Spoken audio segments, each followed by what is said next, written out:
And thanks for joining us for a conversation about the 2018 Internet Marketing Report. This presentation is based on a survey conducted by Roundpeg.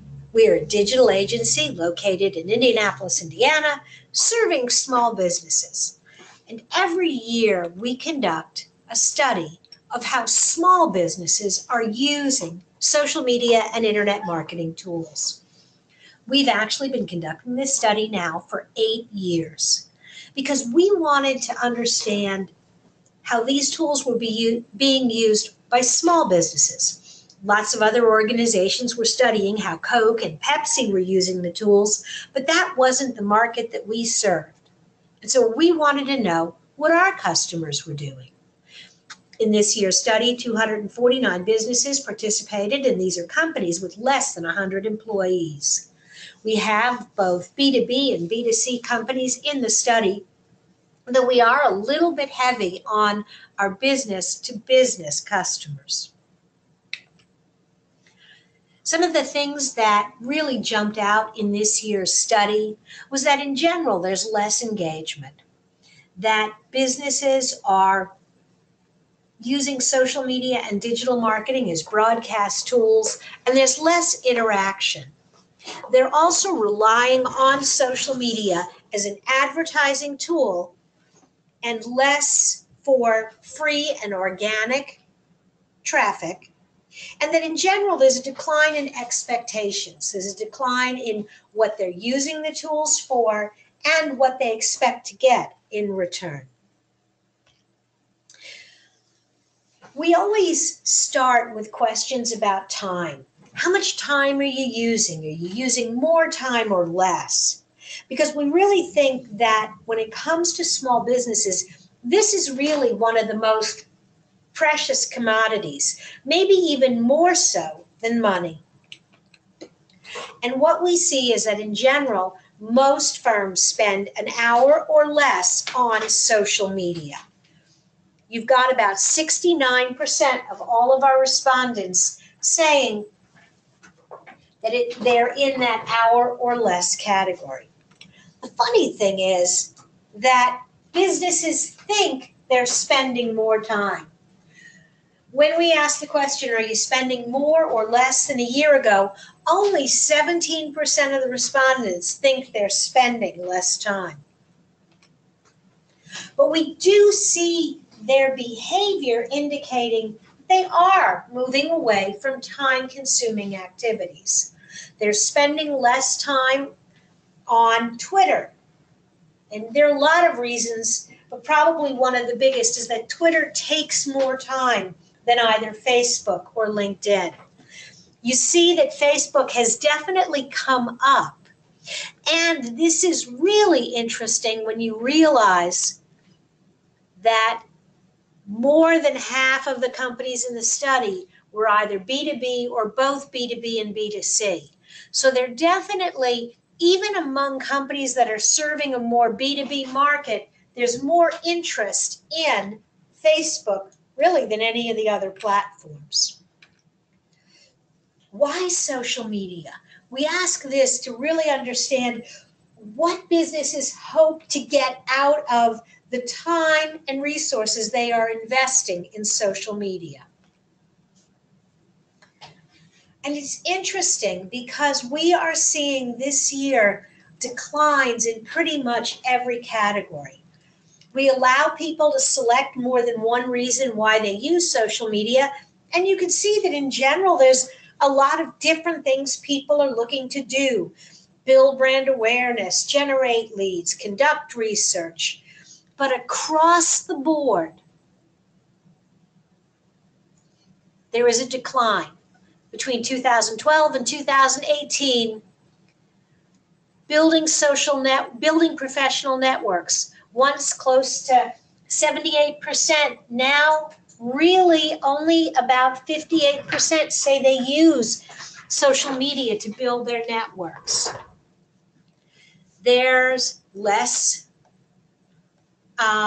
expectation that they'll be able to drive traffic, find news, or address customer service issues. And as we dove into the data and really looked back over the years, I can really pinpoint that 2014 was the year that the disenchantment really set in.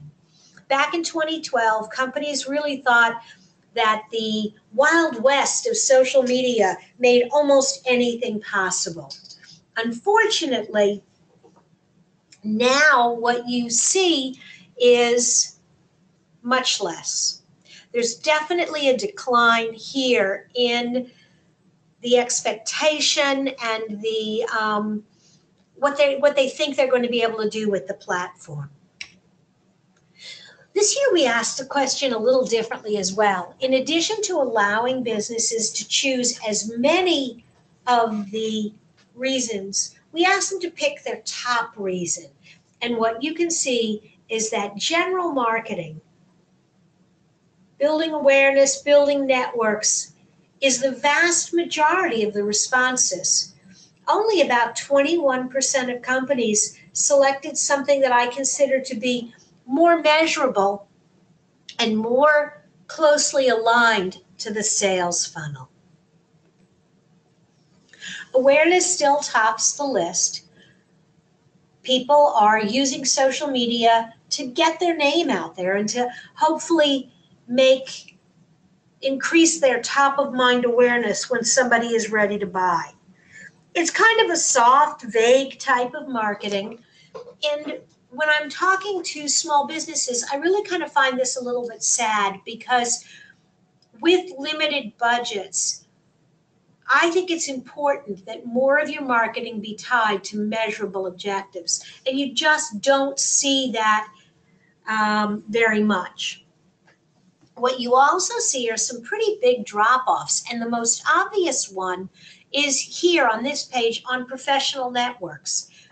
In 2012, this is where people were going to make connections, and there was a lot of meeting people online and then meeting them in the real world, and there was a lot more interaction. And as the interaction has died off, so has the sense that you can really build a network on social media.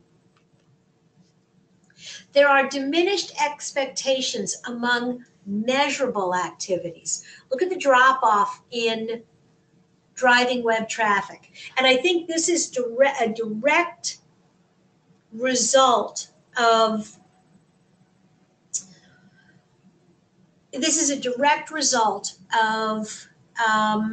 companies that were depending on social media to drive traffic. And as these social media companies changed their algorithms and shifted to more of an advertising mode, it became harder and harder to drive organic traffic. And I think you're seeing that affecting the expectations. I also think that small businesses are missing opportunities. I think that there are things that they can get from social media that they're not taking advantage. News and information, tracking competitors. This is one of the best ways to look out and figure out what other companies are doing. And only about 21% of our respondents say they do that. And also looking for employees. This is where people are, and particularly if you're recruiting young professionals, the fact that only about 19% of the companies say they use social media, I think that's really unfortunate.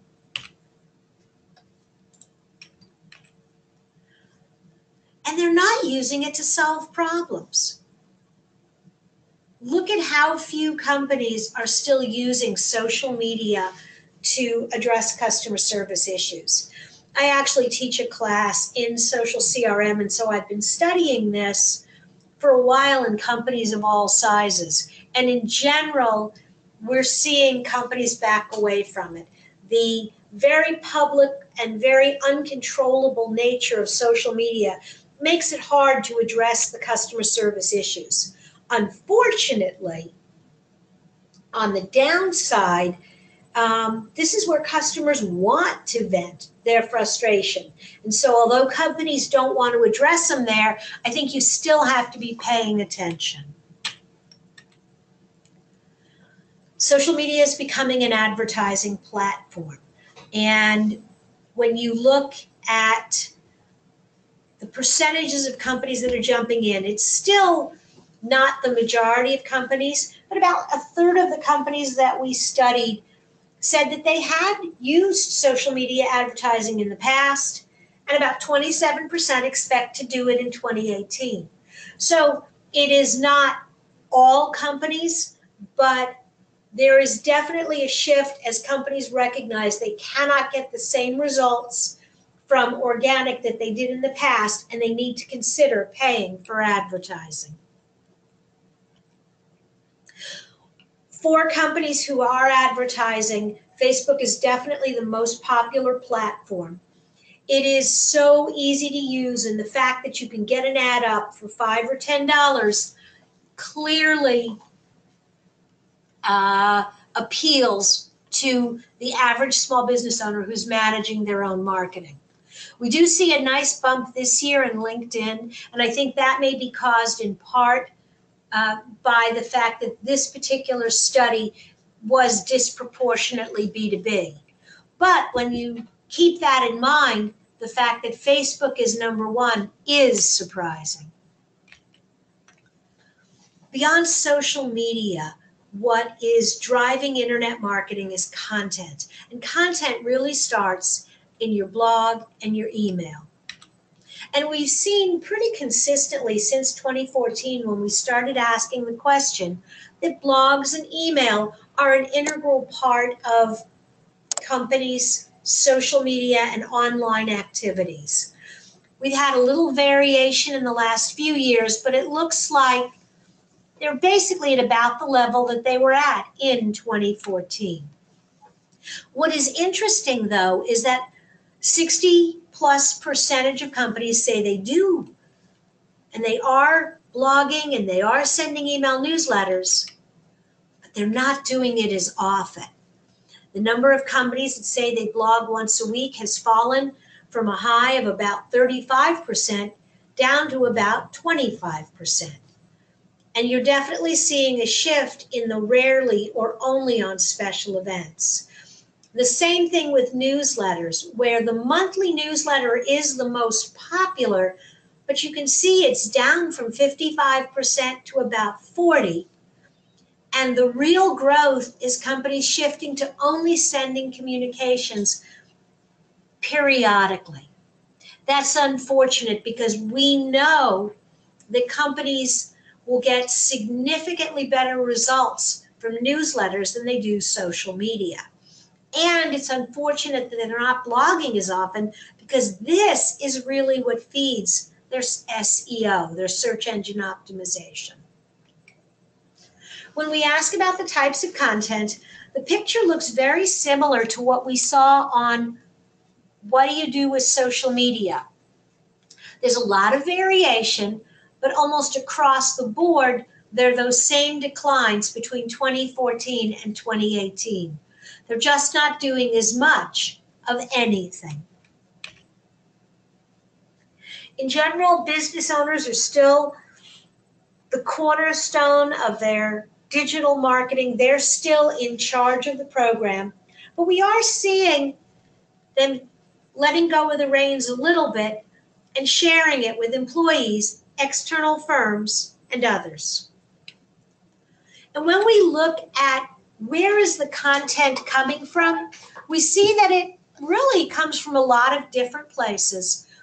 Owners are still actively involved in generating blogs and newsletter content for their business, but dedicated staff members are clearly taking an active role.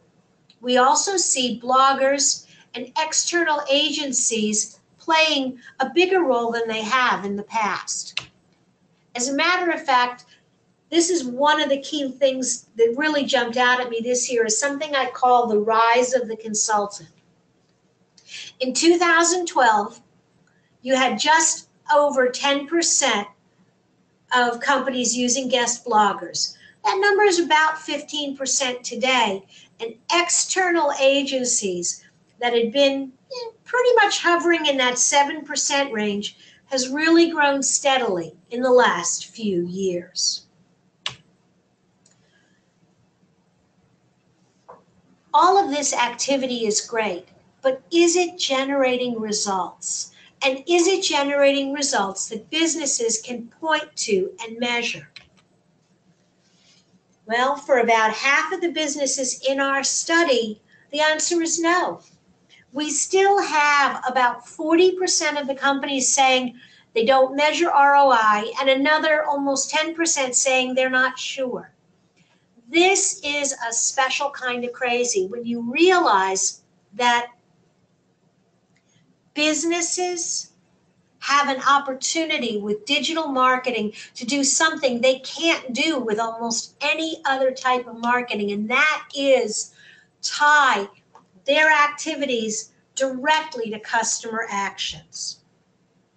Among the companies that say they are measuring ROI, when we ask them what they do, we see a lot of different things. We see the highest concentration in what I call soft metrics, things that are the feel good. How many fans do you have? Did people interact with your content? But the things that are more closely connected to the sales funnel, web traffic, and specifically landing page views and conversion, are down significantly. Leads and sales are a little higher than these conversions, but these are actually more difficult to track directly to the digital activity. In general, where businesses need to get, if they're going to get the most out of their social media and internet marketing activities, is they need to beef up the measurement of their funnel to figure out how much traffic is coming as a result of their activity and how much of this traffic ultimately becomes a qualified lead or a sale. And so the question is, how are you going to use digital marketing tools in 2018? If you'd like the full report that is used as the foundation of this presentation, you can find it at this address, and this bit.ly link will be in the show notes. And if you want more information, and maybe some information about how we can help you do a better job with your digital marketing, you can reach me at LorraineBall@roundpeg.biz.